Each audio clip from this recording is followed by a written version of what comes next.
Bonjour et bienvenue. Aujourd'hui, on se plonge dans une analyse qui s'appelle Lumière sur scène et qui s'intéresse de très près au rôle du théâtre à Montréal. Bonjour. Et je le dis tout de suite, la mission qu'on se donne, c'est de comprendre pourquoi la scène théâtrale, c'est beaucoup, beaucoup plus qu'une simple sortie culturelle. Ah oui, c'est bien plus que ça. Le document de base pose une idée que j'ai trouvée vraiment forte. Montréal ne serait pas juste une ville avec des théâtres, mais une véritable ville-scène. C'est exactement ça. Et ce qui est passionnant, c'est que l'analyse, elle ne se contente pas de parler d'art. Elle nous force à voir le théâtre comme un écosystème, un système ultra complexe. Avec des retombées mesurables. Oui, des retombées qu'on peut mesurer en dollars, en emploi, en cohésion sociale. On va vraiment au-delà des applaudissements, quoi. On va voir la mécanique qui fait tourner une partie de la ville. D'accord, alors plongeons tout de suite dans ce qui, pour moi, a été le premier choc en lisant ce document, les chiffres, l'argent. Hmm. On a tendance à voir le théâtre comme un art subventionné, presque, disons une dépense noble. Mais là, les chiffres retournent complètement cette idée. Oui, les chiffres sont assez massifs. L'analyse regroupe le secteur culturel au sens large et on parle d'une machine qui génère 9,2 milliards de dollars par an. 9,2 milliards. Oui. Pour mettre ça en perspective, c'est 6% de toute la richesse produite dans l'agglomération de Montréal. Ce n'est pas une niche, c'est un pilier économique. 6% du PIB, c'est énorme, vraiment. Et pour ce qui est des emplois, parce que c'est souvent là qu'on mesure le vrai poids d'un secteur, n'est-ce pas? Et là aussi, c'est frappant. On parle de près de 91 000 travailleurs. 91 000. C'est 8% de toute la main-d'œuvre de la métropole. Pensez-y. Un travailleur sur 12 à Montréal a un emploi qui est lié à la culture. On est très loin de l'image de l'artiste précaire qui est la seule réalité. C'est un employeur de premier plan. C'est fou. Mais une question, on parle bien du secteur culturel en général. Est-ce qu'on arrive à isoler l'impact du théâtre, des arts de la scène plus spécifiquement? Parce que ce 9,2 milliards, ça inclut sûrement les jeux vidéo, le cinéma. C'est une excellente question et l'analyse nous donne des pistes très claires. On n'a pas le chiffre exact pour le théâtre seul, mais on a des indicateurs qui montrent que les arts de la scène sont un moteur crucial. D'accord. Et le plus parlant, c'est ce que le document appelle l'effet multiplicateur. C'est là que ça devient fascinant. L'analyse nous invite à suivre, disons, un billet de 50 dollars à la trace. Ah oui, bah, Il ne s'arrête pas au guichet du théâtre. expliquez-nous ça. Ce même billet va peut-être payer une bière dans une microbrasserie sur Saint-Denis, après le spectacle, le pourboire d'un serveur dans le Vieux-Montréal, le ticket de métro pour entrer. La course de taxi. Exactement. Chaque dollar dépensé pour un billet en génère d'autres, tout autour. C'est une véritable réaction en chaîne économique qui irrigue des quartiers entiers, comme le quartier des spectacles. Ce n'est pas juste le théâtre qui en profite, c'est toute la vie commerciale autour. Donc, le théâtre agit comme un aimant qui attire les dépenses dans un quartier. Et il y a un autre chiffre qui m'a vraiment fait sourciller, c'est celui des revenus de billetterie. Mhm. En 2023, on parle de 408,9 millions de dollars pour les arts de la scène au Québec. C'est un bond de 43% par rapport à la moyenne d'avant la pandémie. Les gens sont revenus en masse. Oui, le retour est spectaculaire. Mais l'analyse apporte une nuance intéressante.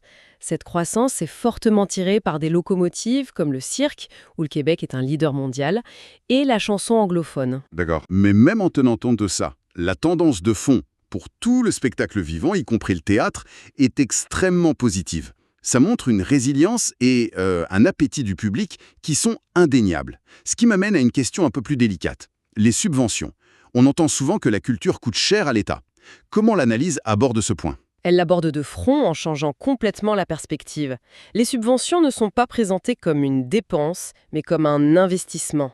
Un investissement, carrément. Oui. L'analyse s'appuie sur des études qui montrent que chaque dollar d'argent public injecté dans les arts de la scène génère un multiple en retombée économique totale. Cet argent ne disparaît pas. Il est réinjecté dans l'économie et il rapporte plus qu'il n'a coûté. Et concrètement, à quoi sert cet argent public? Il soutient toute une chaîne d'emplois hyper spécialisée. On pense évidemment aux comédiens, mais il y a aussi les techniciens de son et d'éclairage, les scénographes, les costumiers, les administrateurs qui font tourner les compagnies. C'est toute une filière. C'est une filière complète. Et surtout, ces fonds financent la création. C'est ça qui permet de prendre des risques, de monter de nouvelles pièces, de développer de nouvelles idées. C'est ce qui permet de toujours avoir une offre artistique qui se renouvelle. Et c'est aussi ça qui fait que nos artistes peuvent s'exporter et briller à l'étranger. Sans ça, la machine créative tournerait au ralenti. Donc on a cette machine économique qui tourne à plein régime, c'est clair. Mais ce qui est fascinant, c'est que cette machine, elle n'est pas monolithique. Non, pas du tout. Quand on regarde la carte des théâtres à Montréal, c'est pas une simple collection de lieux, c'est un véritable écosystème qui dialogue. Absolument. On a d'un côté les grandes institutions, les poids lourds, comme le Théâtre du Nouveau Monde ou le Théâtre Denis Pelletier. Ça, ce sont les piliers. La colonne vertébrale. Exactement. Ils ont les moyens de monter de grandes productions, d'attirer un large public, et ils assurent une forme de stabilité, de prestige. Mais ce n'est pas que ça, j'imagine. Non, et c'est là que toute la richesse de Montréal apparaît. L'analyse est très claire là-dessus. Le véritable laboratoire de la création locale, ce sont les dizaines de théâtres indépendants et de petites salles. Ceux qu'on trouve dans le Plateau ou le Myland, par exemple. Voilà. C'est là que l'expérimentation se passe, que les nouvelles voies émergent, que les formes plus audacieuses sont testées. Il y a une synergie constante entre les deux. Les grandes institutions repèrent parfois des talents qui ont fait leurs armes dans ces petites salles, et inversement, les artistes des grandes scènes retournent parfois à des projets plus intimes. Et cet écosystème, il est aussi marqué par une diversité qui va au-delà de la taille des salles. On parle beaucoup du bilinguisme de Montréal. Est-ce que ça se reflète sur scène ? Totalement. C'est l'une des signatures de la ville. On a une scène francophone extrêmement forte, historique, avec des lieux emblématiques comme le théâtre d'aujourd'hui, qui se consacre exclusivement à la dramaturgie québécoise. Et juste à côté ? Juste à côté, on a une scène anglophone, tout aussi dynamique et bien établie, avec des institutions comme le Center Theatre dans le Vieux-Montréal ou le Segal Center. Et ce ne sont pas deux mondes qui s'ignorent, hein. Il y a des ponts. Oui, il y a des collaborations, des traductions. C'est un vrai dialogue. Et au-delà de l'axe franco-anglo, le document mentionne d'autres voix qui émergent. Oui, et c'est présenté comme un marqueur de plus en plus fort de l'identité montréalaise. L'intégration de voix autochtones, avec une compagnie pionnière comme Andinoc, ou de voix afrodescendantes avec par exemple la compagnie Théâtre Créole. Ce n'est plus anecdotique. Non, c'est vu comme un élément central du dialogue culturel de la ville, une façon pour la scène de refléter la société dans toute sa complexité. D'accord, donc on a cet écosystème dense, diversifié, mais comment est-ce que cette création rayonne au-delà de son public habituel ? L'analyse insiste beaucoup sur le rôle des festivals. Oui, les festivals agissent comme des amplificateurs. C'est ça. C'est le moment où toute cette énergie créative est mise sous un projecteur, et souvent sur la scène internationale. L'analyse compare deux modèles très différents, et c'est très révélateur. D'un côté, on a le Festival Transamérique, le FTA. Le FTA, c'est le grand rendez-vous prestigieux, le festival international par excellence. Exactement. C'est la vitrine, c'est là que Montréal se connecte à ce qui se fait de plus pointu en danse et en théâtre contemporain dans le monde.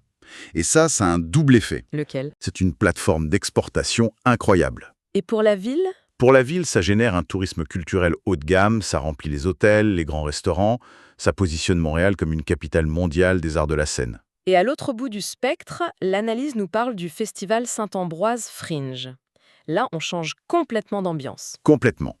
Le Fringe, c'est le chaos créatif organisé. C'est l'anti-FTA, en quelque sorte. La sélection se fait par tirage au sort, il n'y a aucune censure. C'est une plateforme à bas coût. Très bas coût pour que n'importe qui, de l'artiste émergent à la troupe plus établie qui veut tester une idée folle, puisse monter sur scène. C'est brut, c'est accessible, c'est un laboratoire à ciel ouvert. Et son impact sur la ville est différent, j'imagine. Ce n'est pas le même type de tourisme. Non, son impact est plus local, plus urbain, mais tout aussi puissant. Le Fringe se concentre sur le boulevard Saint-Laurent, dans le Plateau, le Myland.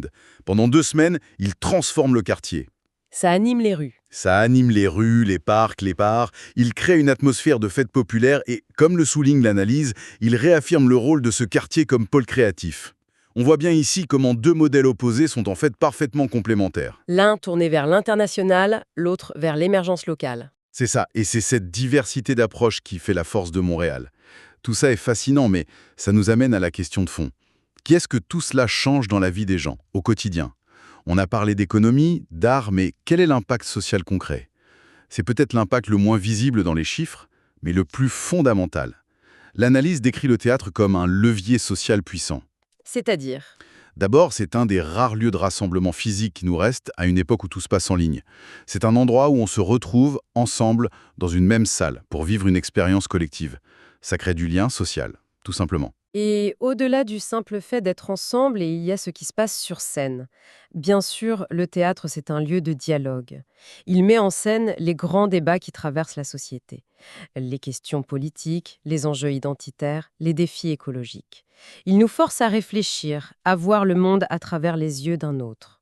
Et il a un rôle d'éducation aussi. Absolument. Des institutions comme le théâtre de Nice-Pelletier, par exemple, font un travail remarquable auprès des jeunes, avec des programmes scolaires qui forment non seulement la relève artistique, mais aussi le public de demain. Un public plus critique, plus ouvert. Il y a un détail que j'ai trouvé dans l'analyse qui est très concret et assez surprenant. Ça concerne l'impact sur la vie de quartier et même sur la sécurité. Oui, c'est un point très intéressant. L'analyse note que la concentration de salles de spectacle dans un secteur, comme dans l'arrondissement Ville-Marie, contribue directement à l'animation nocturne. Quand les bureaux se vident, Exactement. Quand les bureaux se vident à 17 heures, les théâtres, eux, s'allument. Les gens qui vont au spectacle animent les rues, les rendent plus vivantes et, par conséquent, plus sûres. Le théâtre, c'est un remède à la ville dortoir. C'est un moteur de vie urbaine. finalement tout est connecté. Le théâtre génère de l'activité économique, ce qui permet de financer une création diversifiée, qui elle-même anime la ville et nourrit le débat public. C'est un cercle vertueux. C'est exactement l'idée. Et ce cercle ne s'arrête pas aux frontières de la ville. Quand une production québécoise, comme une pièce de Wajdi Mouawad ou de Robert Lepage, part en tournée à Paris, à Londres ou à Tokyo, Elle exporte une image de Montréal. oui, elle ne fait pas que vendre des billets. C'est ce qu'on appelle le soft power, le pouvoir d'influence culturelle. Chaque spectacle à l'étranger renforce la réputation de Montréal comme une métropole créative, innovante et ouverte sur le monde. Donc, si on devait résumer ce qu'on a découvert, on peut dire que le théâtre à Montréal est tout sauf un luxe. Loin de là. C'est un moteur économique majeur, un écosystème artistique d'une richesse incroyable et un lien social essentiel. C'est vraiment un des piliers de l'identité de la ville. La conclusion de l'analyse est sans appel. Investir dans le théâtre, ce n'est pas juste soutenir les artistes, c'est faire un choix de société. C'est un investissement stratégique dans l'économie, dans le tourisme durable et dans la qualité de vie des citoyens. Le théâtre est présenté comme le miroir de l'âme complexe de Montréal, mais aussi comme l'un des moteurs de sa prospérité. Et en fermant ces documents, il y a une question qui reste avec nous, une pensée pour la suite. Toute cette analyse nous a montré l'importance fondamentale du théâtre comme lieu de rassemblement physique. Une expérience aussi résolument physique, collective et éphémère que le théâtre peut-elle jouer pour réinventer nos villes et retisser nos liens communautaires ?